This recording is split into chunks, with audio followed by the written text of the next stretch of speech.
Okay, firstly I'd like to start by acknowledging the traditional custodians of the land on which we meet today, custodians of the country throughout Australia, and recognise their continuing connection to land, waters and community.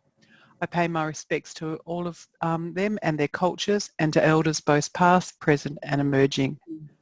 Afternoon all, my name's Darlene McLennan, and on behalf of ADCET I would like to welcome you to this webinar on meeting the needs of Indigenous students with disability.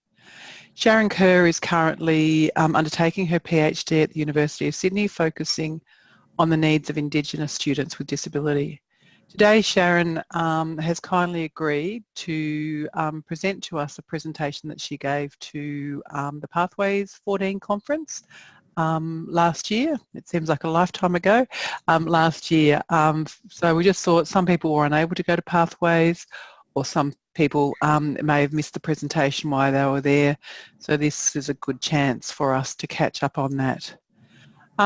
For those who want to access the captioning, you can find that in the ribbon, which is either at the top or the bottom of your screen, and you can turn the closed captions on. If you have any technical difficulty throughout the presentation, please feel free to email us at admin@adcet.edu.au. Sharon will be presenting for around 50 minutes, and then we will allow for questions, which I will ask. So if you have questions throughout the presentation, please feel free to add them into the question box or the chat box, either one.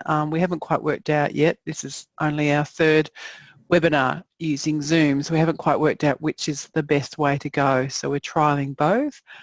We think with the chat pod you can actually choose to either just put the chat to us, or the chat can go to everybody if you want everybody else to see your questions. All right, so that's about it. So now I'll be handing over to you, Sharon, so thank you very much. Thank you very much, Darlene, and hello to everyone.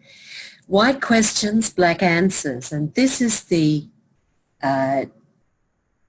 topic of my PhD that I'm doing with the University of Sydney. Many of you will have, well, I've worked with many of you over the years while I was working at Macquarie University with MCAS, and through other various programs that I've been working with.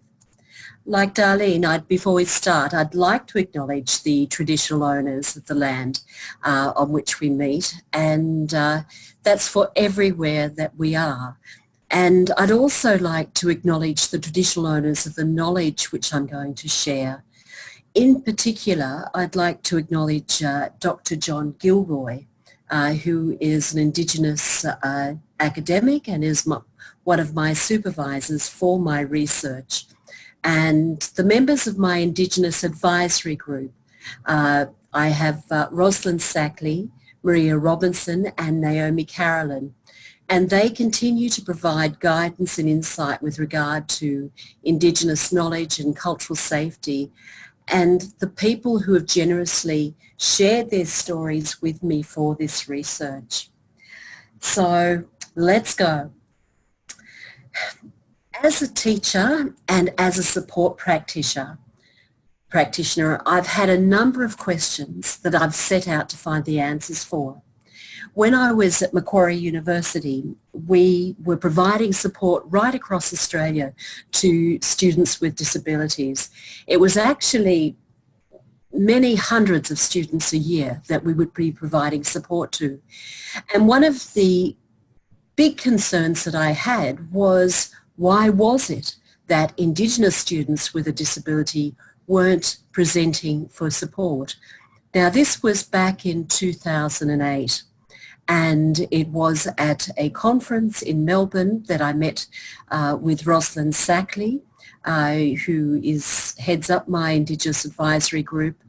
She very soon after came and worked with me, and together that started a 10-year pursuit of research together.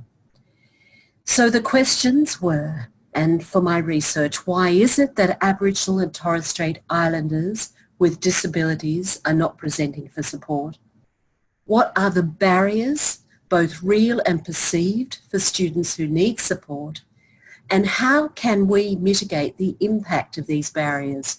When we look at the barriers, some of them are so huge and you think, okay, here I am in my TAFE, here I am in my university. What can I personally do to mitigate the impact of these barriers? Hopefully today we will address some of these. I'd like to draw your attention to a report that was compiled by the Australian Institute of Health. Now we're on the fourth slide for those of you who are following with the PowerPoint. The AIHW in 2011. And they were examining the data and the responses for Indigenous adults with a disability and asking them what were their attitudes towards further study. Now, what I found really interesting here was that 30% of those Indigenous Australians aged 18 to 64 with the most severe level of disability had wanted to pursue further study in the 12 months prior to this survey, and 13% of them were unable to do so because of caring or for family reasons. When I started pursuing this study, people were saying to me, oh, look, why would it be that Indigenous people with a disability would want to undertake study? And the truth is that 30% in that survey said yes, they wanted to undertake study. And 13% were unable to do so because they themselves were carers for other people. So, myth one is that Indigenous people with a disability don't want to study. And maybe the next thing is that they don't have any other responsibilities.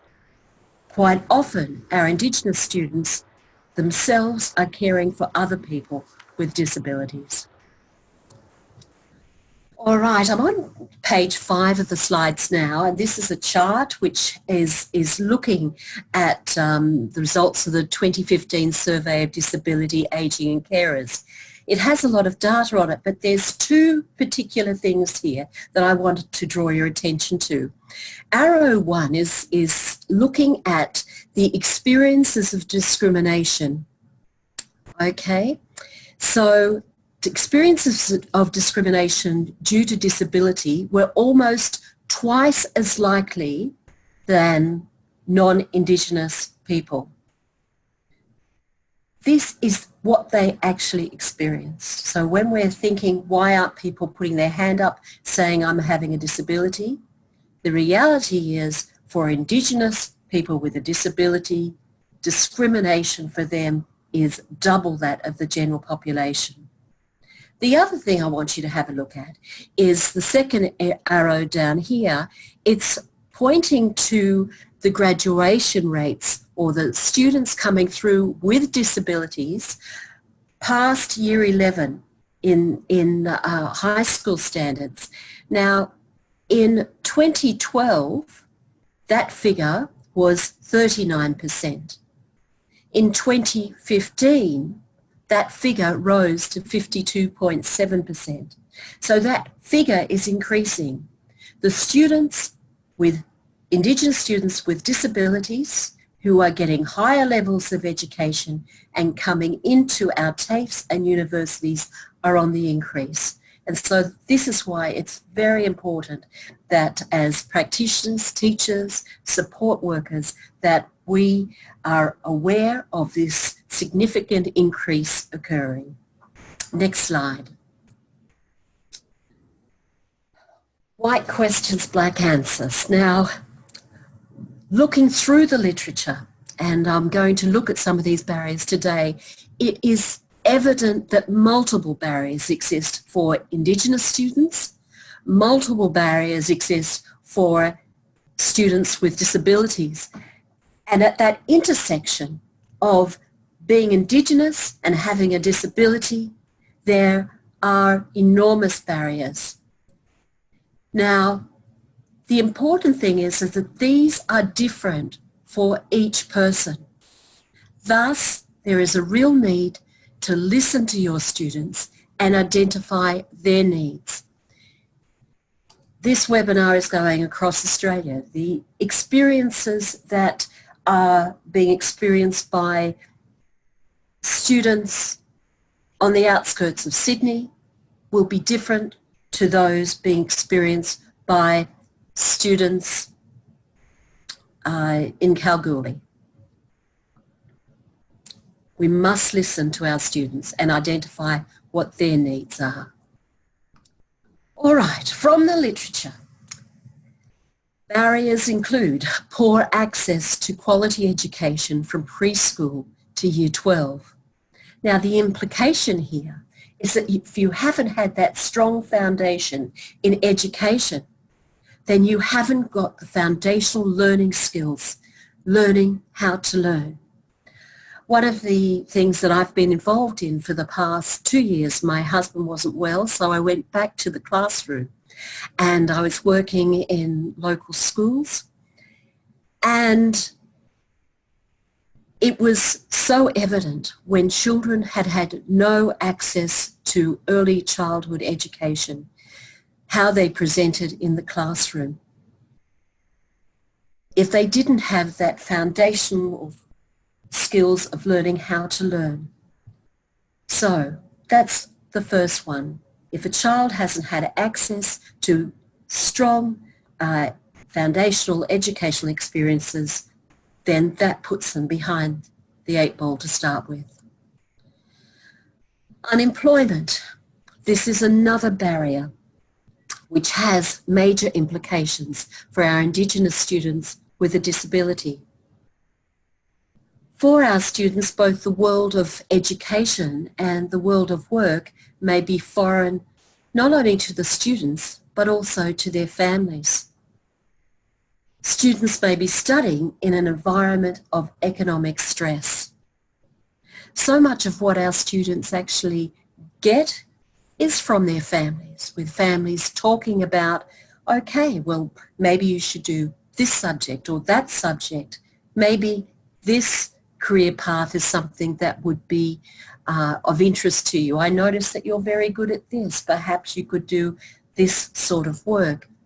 If there's unemployment is the experience of the family, there's no capacity to be able to do that support and that mentoring at home, or knowing where to reach out to.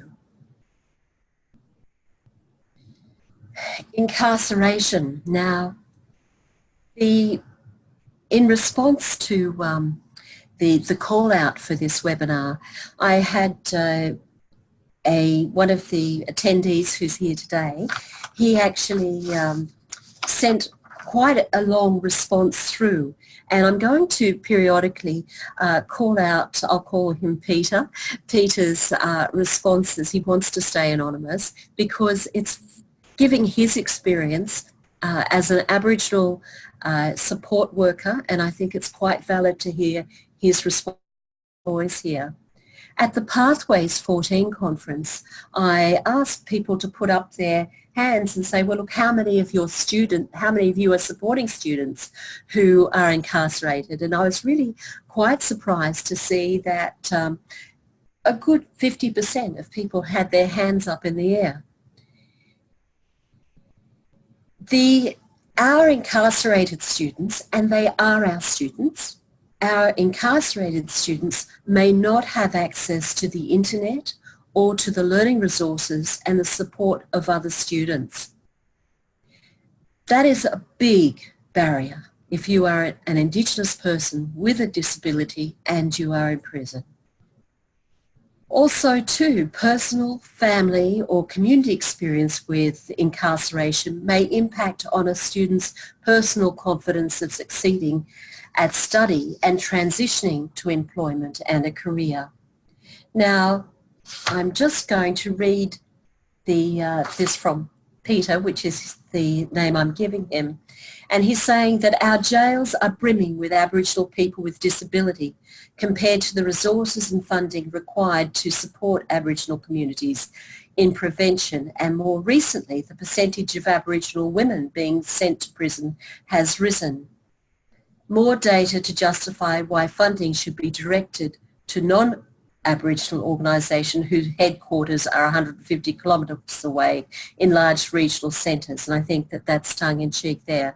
Like, this is a real problem, and as support workers in universities and TAFEs, we need to be aware of the needs of our incarcerated Indigenous students with disabilities.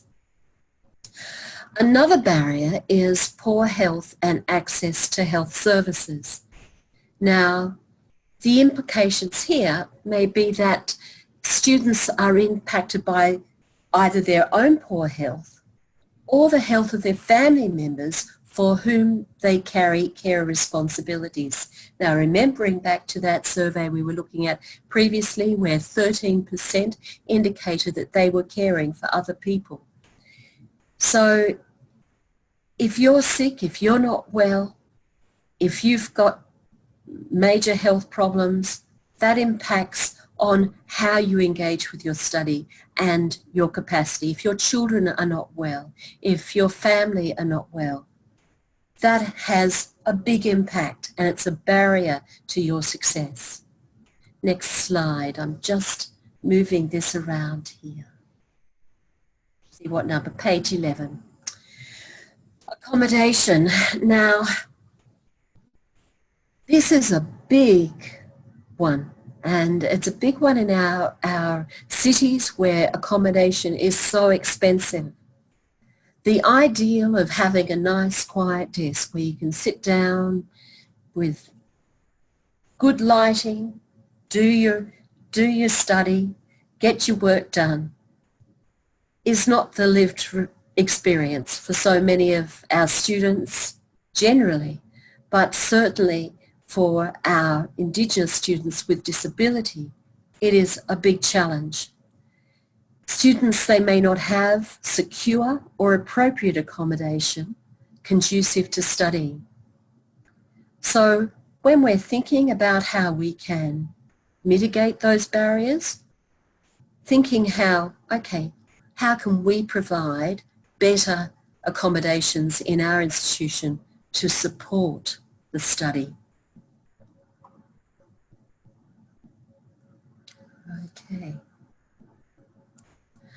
Limited expectations, and again this is coming through the literature, that the implication being here that students may not have mentors in their family and community that believe in their ability to succeed in higher education or have the capacity to encourage them at times of difficulties. If people don't believe in you, it's very hard to believe in yourself. And if people have got limited or no expectations of your capacity to succeed, then that in itself becomes a barrier to your life's happiness and your life's success. Next slide, page 13. Cultural perspective of disability and the cultural interface with higher education support services. Now, the implications for this are that the students may not recognise that their particular challenge is labelled as a disability for which assistance is available. And the students may not wish to identify and adopt what they perceive to be a deficit label. Now, remembering back to that infographic that we were looking at, and that the lived experience of discrimination is double that with our Indigenous people with disability than it is with the general population. They are not imagining this. It is happening to them. And so is it little wonder that people don't want to be shackled with a label which they believe is a deficit label. I wear my glasses, I can see well with my glasses when I'm reading. I'm not disabled while I've got my glasses on. If I take them off, I can't read at all. And if I haven't got $500 to pay for them, I haven't got the capacity to get the glasses to ensure that I can see. So we need to be thinking about this when we're putting up barriers for the types of support that our institutions are prepared to offer. Page 14. This is continuing with this. Students may find that the requirements for verifying their entitlement to support onerous. Think about your institution. Think about what it requires people to do. Think about the bureaucracy that maybe even your own office is creating for students and the barriers that that's causing for people to put their hands up. Students may not have undergone the testing required by support services. As I mentioned, I've just spent 2 years in the classroom, school with little ones, and you'd see the children who had gone through the assessment processes and had diagnosis, that they had NDIS packages, and they had been able to jump through the hoops for the requirements, were getting in at times one-to-one support, while as other children whose family hadn't been able to engage with the system and or hadn't been able to afford the assessments were getting no additional support. Huge implication. Okay, page 15. Remembering that our Indigenous students with a disability have a disability, and there's access barriers that relate directly to whatever that disability is, be it both diagnosed or undiagnosed. And students may not be aware that their education provider has a legal obligation to provide learning materials in an accessible format, and therefore they won't seek alternate formats or text to enable access.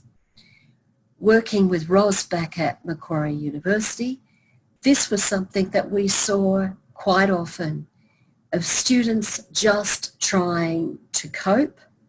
They saw that, okay, well, in one instance, a woman was legally blind and was not getting any alternative formats at all because she just didn't know that other students who presented with the same disability were able to get either large print or e-text or access to technologies. So this is quite a considerable barrier. If someone has undiagnosed dyslexia, for example, they may not realise that there is a reason why they can't read. They may just think, oh, that they're not academic, not recognising that other students who have the same similar challenges are actually getting support and using text-to-speech technologies, etc. And that's what I've talked about here, about the assistive technologies, even knowing that those assistive technologies exist. Knowing that even on their computers that they're using or their iPads or their phones, quite often that there's inbuilt assistive technologies that they can access if only that they were aware of it. And as I mentioned, students may interpret their inability to engage with learning as a personal shortcoming rather than recognising that support is available for what may be a learning or sensory disability. Geographic location.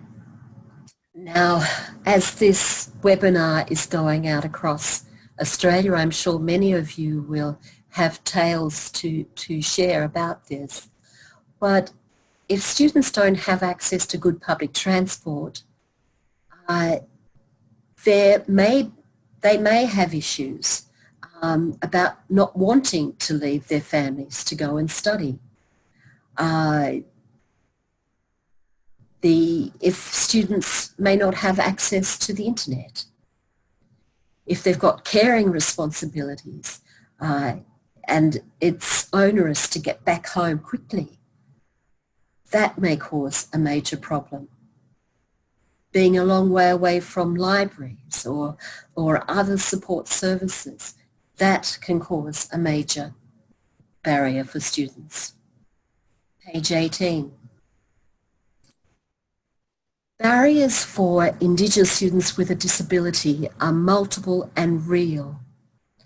And as institutions, there is much we can do to support our students and mitigate the impact of these barriers. Now, I want us to quickly look at the current approach of our institutions in supporting Indigenous students with a disability. During the last election, I went through an audit of our websites of 40 universities to actually peel through the services that universities were providing, and so I could get a snapshot. I was going to run that during this year, during the election. However, with the increased number of private universities now, that task is beyond the scope of this research. But in 2016, I looked at the then 40 universities, and 35 of the university disability support services did not indicate support services available to Indigenous students. Now, of the 5 universities that did indicate support available to Indigenous students with disabilities on their websites, 3 of these achieved this just through a design element of having a link to all student services, including Indigenous student support services. It was just a design element that mitigated that barrier. But so few of the universities were actually doing that. So if your university isn't doing that, that's something that can easily be addressed.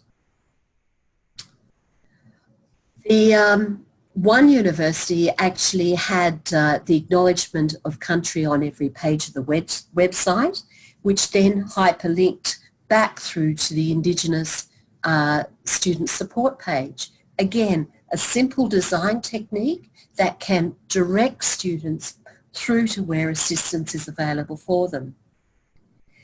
Now, none of the 40 universities had information on their disability services website regarding the availability of Indigenous staff for students to contact. Now, I'm going back to Peter's response here because he actually mentions this as well.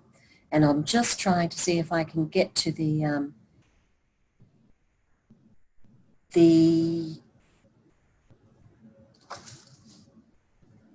part where he's talking. Here it is. Here he says, I work as an Aboriginal disability consultant.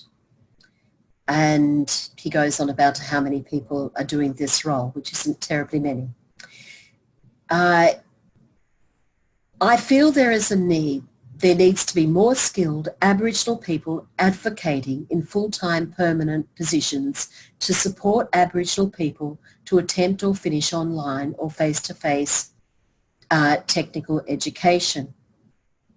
I can support this statement by saying some Aboriginal students actually ask me or my colleagues if we are Aboriginal before they can continue.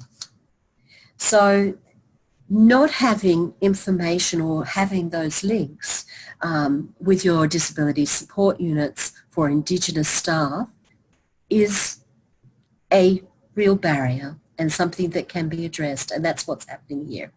And 38 of the 40 universities had information about Indigenous support services, and so that they had something there, but again the link wasn't coming back through.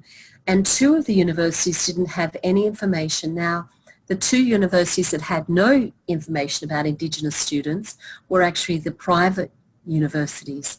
And the private universities are the ones that have gone through the roof now as far as being set up. And the changing nature of higher education in Australia is something that I believe is impacting negatively on our Indigenous students with disabilities. I'm flipping through this quickly so we can get to time for everyone to participate if they so wish. 33 universities did not indicate support available for students with a disability on their Indigenous support services page either. And none of the universities had information regarding male or female counsellors available for Indigenous students. When speaking to the participants in my research, this is something that came out from their lived experience, was that the women really wanted to speak to Aboriginal women and that the men really want to speak to Aboriginal men. So none of the universities did that. None of the universities had information regarding assistive technologies available to Indigenous students, and only 7 of the universities had information regarding employment while studying for their Indigenous students. Now, there was a lot of positive things that was happening too. The idea of having supportive spaces for Indigenous students. Our universities and TAFEs are getting very good at that. Providing that academic and administrative support, again, very well done. The tutoring and getting that out, well done again. And support with finances, etc. as well, and alternative entry pathways. But only 7 of the universities provided the opportunity for the students with a disability to present directly for help without supporting documentation. Oh, really, when you work in a university, it's easy to think, well, this is what has to happen. There's this process and you have to go through it. And we lose track and lose idea of how onerous these processes we put in place are for students. 33 universities required students to provide documentation from a specialist medical or allied health practitioner prior to the process for support being able to commence. So 33 out of 40. Now, one university even noted a 10-step process for all students to proceed through in order to receive a learning action plan, and then they noted that the action plan only went for 12 months, and noting that once it lapsed, they had to go through this 10-step process again, and they'd need to apply for and get that approved before they'd get any further assistance. Now, I don't know how you feel about that, but if it was me, I would just think, this is just too hard. Forget it. I'll try it by myself. I'll try without the support. And I believe that the research that I'm conducting is showing that this is exactly what's happening. People are giving up on the systems that we're putting in place, and they're saying it's too hard. And they're suffering as a result of it. So, what can my institution do to improve support? Okay, I'm sure that's the question that everyone has come to this webinar with today. What can you do? What can I do in my institution to make sure that we're meeting the needs of our Indigenous students with disabilities? Okay, when we're speaking with our Indigenous students and their support networks, we need to listen. That's the big thing, listen. And be committed to responding appropriately. Okay, So if our processes and requirements for support are creating barriers, if we're really listening to that, then we're going to change them. You might say, well, I've only at level 7 or 5 or whatever you are in the university or TAFE, I'm not senior enough. And I say, yes, you are. If you're not, talk to your boss, talk to your boss's boss. We have to be advocates to ensure that the path is smooth to enable people to engage with the services that we offer. If there's a reluctance to be saddled with a deficit label, don't insist on using them. Normalise the support requirements of the student. Offer assistive technologies, the same as you may for any other technology to support success. If you were teaching a student and they were having trouble with spelling, you'd say use spell check or Grammarly. You don't make them feel bad about it. You just say, hey, did you know that this technology can help you? Why do we have to make it such a big deal to show people how to use assistive technologies that can make their life easier for them? Show them how they can use the speech-to-text technology so that they can start getting their assignments down without having to be able to engage with a whole lot of spelling up front. Now, this is an important one.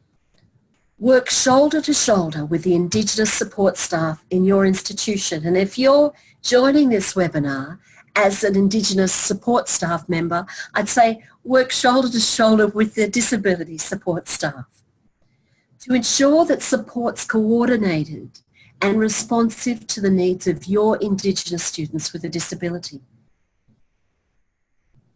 Ensure that the disability staff, and for that matter, I believe it needs to be all staff of our institutions, our teaching staff, our administration staff, are committed to ensuring a culturally safe environment for Indigenous students with a disability, and be aware of the perspective of disability that may be held by Indigenous staff and students.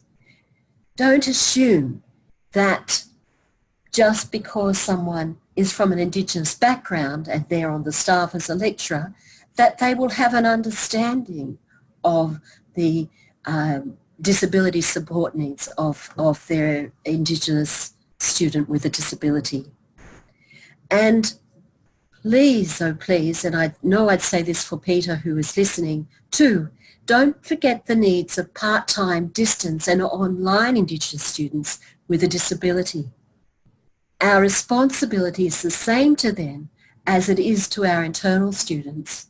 So if you have students who are studying online, they haven't got the same opportunity to be recognised, maybe by their face-to-face teachers and saying, you know, Harry there is having trouble seeing, I notice. He may need additional support. We need to reach out more to those students who are studying remotely, and we certainly need to reach out more to our Indigenous students with a disability who are incarcerated. Okay, page 26, and that's page 26 is the references that I've used for this. Look, I'm just going to share a, while, Darlene, are you there? I am indeed. Do we have any questions that have come forward? Or? Not at the moment. There's been just one statement that I can share with you. So if people have any questions for Sharon, please put them into the question or chat pod and I will ask them. And so do you want to... Yeah. While we're waiting for that to come up, and if anyone has anything to mention, that's fine. Look, I'm just putting this up. I'm now working with the Centre for Disability Studies. I've been here a whole 12 weeks now and I'm absolutely loving it. And we run a number of workshops we're based here in the Medical Foundation building of the University of Sydney. The one I'm trying to, so the website there is cds.org.au, and I'm wanting to draw your attention to this workshop, supporting and serving Aboriginal and Torres Strait Islander people who have a disability. This is going to be a half-day workshop, and I'll click on event details on July 26th. The reason I want to show you this is because this will actually be presented by Indigenous people who have a disability. Rosalind Sackley, who I've mentioned, who is my mentor and has been looking after the advisory group who's providing support while I do this study. She will be joining me, and also we're hoping Maria will be coming up from Canberra as well. So I would encourage people to register for that, and that will give people the opportunity to speak one-on-one with people who have actually gone through the systems. Their stories are absolutely amazing. Both Ros and Maria have been working towards various studies since the 80s. So they bring to the table a wealth of information about that. And there is a link here to a YouTube video that was a project that Ros and I worked on while at Macquarie University, and it was using universal design to develop accessible ebooks. So how are we going? Has anyone... Yep. No, we've had a couple of questions come in. Okay, good. Okay. Now, yeah, you go. I was going to say, if I don't have the answers, hopefully someone else who's listening in will have the answers, and they can pipe up, remembering that I am a non-Aboriginal woman here. Okay, let's go. Great. So someone's just asked about have you had much feedback or request for advice after release of the desktop audit results re students with disability Indigenous specific supports? Have I personally? And the answer, no. Okay. Has anyone else listening? We'll wait for that one to come in. Yeah. Yeah. So someone said, just a bit of a data question regarding one of your first slides. You mentioned that 30% of the study participants did want to pursue further study and 13 had caring responsibilities. That's right, yeah. Was that 13% of the 30%? Yes, it was. Yes. Okay. Do you know what the other responses were other than caring responsibilities? Hold on, I'm just trying to pull that one up. They were caring and family reasons. Okay. Yeah, caring and family reasons, which comes back to, looking after your family and looking after the those who other people in the family who may have disabilities. That's great. Just someone's letting us know, Marcia from Torres University is letting us know that they're actually recently hired a disability and Aboriginal liaison person. That is fantastic news. Yeah, and working very closely with a strong focus on engaging with our online students through a yarning space led by Rochalie Kadawu.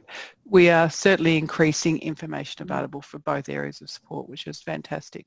That is fantastic from Torrens too. That is just wonderful. Yeah, and just another statement, which I think a number of practitioners would find that as part of issue of providing supports are the funding structures where departments are competing with funds, i.e. the Aboriginal learning units and vice versa, are not referring students to support services but try to provide services within their own unit and not a specialised service. I think that's that is why I was bringing the comment in that we have to get together with our colleagues, we have to collaborate, and you know, we're in the same organisation, even if we're in different departments and different budget lines. Even if you've got some disability support staff who are prepared to have their names listed on the website as contacts and vice versa, so that at least that initial contact can be there. Having collaborative meetings so that if someone has presented to the Indigenous support and you've decided, okay, that's where the funding's coming through for this particular support, bring in a disability support person to sit in on that meeting so that to see if there is no cost solutions that can be provided to that student. Yep, definitely. All right, well, that's all the questions we've got at the moment, unless anybody wants to write another one. It was very informative, and I think those last few slides, Sharon, I think has given us all some things to talk to our workplaces about. I think it's really important that we continue to challenge ourselves on how we are meeting the needs of students with disability from Aboriginal and Torres Strait backgrounds. So it's fantastic to have a moment to reflect on that. So I'll certainly be searching the University of Tasmanian's website now, doing my own desktop audit and seeing what how well we've done. I wanted to, as I said, to do the audit again to see how things had changed. And for those of you who have walked down this path of a PhD, it is a P-plate to be a researcher, and you've got to make sure that the scope doesn't blow out too much. And it was my preliminary was showing that things actually aren't going in the right direction, and that even some universities are dropping off their acknowledgement of country, which is a concern, or watering them down, which is a shame too. But so I think if everyone can do the audit of their own, that's a good idea. Yeah. Excellent. Well, thank you for your time. Just before we go, I would like to plug our next two webinars. We have one coming up on the 5th of June, which is the Inclusion of People with Disability in VET project, which is the overview of the project that was undertaken by PwC last year. So we'll get a bit of the outcomes from that.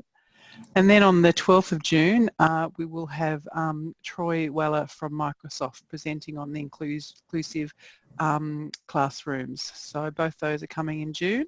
So hopefully you'll be able to join us. We've had lots of feedback from people, and we just got a thank you from Canada as well. So Roberta, to hear about what's happening.